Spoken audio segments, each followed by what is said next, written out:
साथियों, 2024 का बजट माननीय वित्त मंत्री जी ने सदन में पेश किया। इस बजट में उन्होंने इस देश के युवा से, किसान से, महिलाओं से कुछ वादे किए। पिछली बार के बजट्स में भी ऐसे बहुत से वादे हमारे सामने आए थे दोस्तों। इस बार उन्होंने लगभग 1.48 lakh crore rupees education, employment और स्किलिंग को एलोकेट करने के लिए प्रावधान रखा है। लगभग 1.52 लाख करोड़ रुपीस उन्होंने एग्रीकल्चर और अलाइड सेक्टर्स को एलोकेट करने के लिए उसका प्रावधान रखा है। This year, I've made a provision of 1.48 lakh rupees, 1.48 lakh crore rupees for education, employment and skilling. Budget priorities. The people have given a unique opportunity to our government to take the country on the path of strong development and an all-round prosperity. मैं मध्य प्रदेश में सिवनी जिले से बात कर रहा हूं दोस्तों। Education में इतना ज़्यादा पैसा एलोकेट होता है, लेकिन ग्राउंड की जो रियलिटी है, जो गांव-गांव के जो सरकारी स्कूल है, वहाँ की रियलिटी है कि आज भी वहाँ बच्चों के पास पहनने के लिए ठीक से जूते भी नहीं हैं, यूनिफॉर्म भी नहीं है, मेन्यू के हिसाब से उनको मिड डे मील का खाना नहीं मिलता है, स्पोर्ट्स के नाम पर उनके पास कोई भी खेलकूद की व्यवस्था नहीं है दोस्तों। तो ये ग्राउंड रियलिटी मैं आपको बताना चाहता हूँ कि दिल्ली में बैठ के मंत्रीगण बड़े बड़े वादे तो कर देते हैं, लेकिन आखिरी गांव तक आते आते जो क्या ज़मीनी सच्चाई है ये बताना बहुत बहुत ज़रूरी है। दूसरा, उन्होंने कहा कि 20 लाख युवाओं को अगले 5 साल में वो स्किल करेंगी, मतलब 4 लाख युवा प्रति वर्ष दोस्तों। हमारा 140 करोड़ का देश है दोस्तों, उसमें 4 लाख युवा प्रति साल एक बहुत ही कम टारगेट है। इतने कम टारगेट में, और वो भी सिर्फ स्किल करने का टारगेट, इसमें तो कुछ भी नहीं होगा दोस्तों। 2014 को जब सरकार चुनकर आई थी, तब उन्होंने कहा था 2 करोड़ रोजगार हर साल देंगे। आज सरकार को 10 साल हो गए।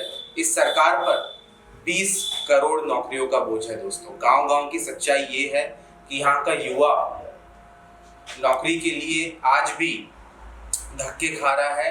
नौकरियां सिवनी जिले में बिल्कुल भी नहीं है दोस्तों। आज भी यहाँ का युवा अब आगे बढ़कर 35-40 साल के भी हो गए हैं, लेकिन फिर भी उनको नौकरी नहीं मिल रही है। वो 10 साल से सरकार की उम्मीदों पर टिका हुआ है कि उसे नौकरी मिलेगी। इस बार बजट में उन नौकरियों का कोई भी जिक्र माननीय वित्त मंत्री जी ने नहीं किया।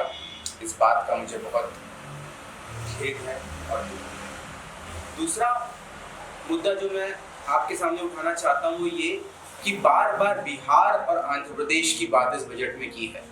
To fulfill the commitments in Andhra Pradesh Reorganization Act, recognizing the state's need for a capital, we will facilitate special financial support through multilateral development agencies. In the current financial year, 15,000 crore rupees will be arranged with additional amounts in future years. वो कई हजारों करोड़ की सौगात बिहार और आंध्र प्रदेश को दी गई है, बहुत अच्छी बात है। लेकिन दोस्तों, मध्य प्रदेश का क्या?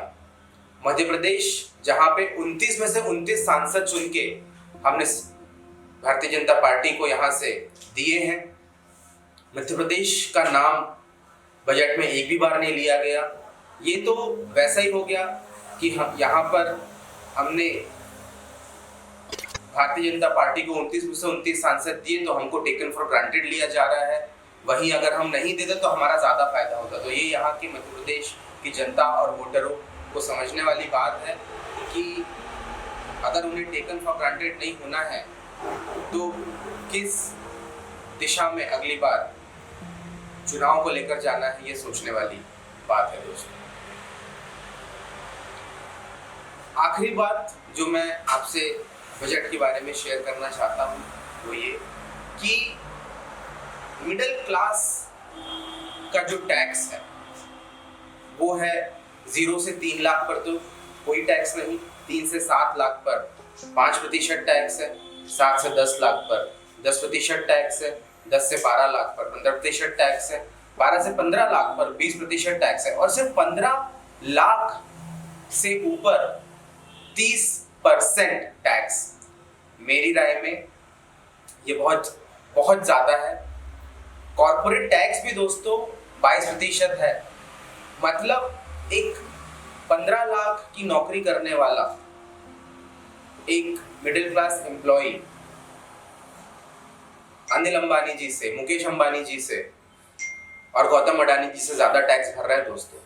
ये एक बहुत बड़ा सवाल है पॉलिसी के ऊपर।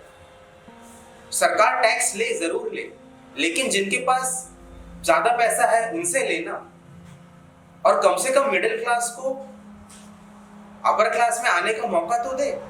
अगर आप पहले ही उसको इतना टैक्स के दबाव में आप उसको पूरी तरह रौंद देंगे 15 लाख पे ही, तो वो कैसे मिडिल क्लास से अपर क्लास में जाएगा? ये एक बहुत बड़ा सवाल माननीय वित्त मंत्री जी की पॉलिसी पर मुझे लगा, तो मैंने आपके साथ साझा किया दोस्तों। आप भी अपनी प्रतिक्रिया मुझे जरूर बताएं। जय हिंद।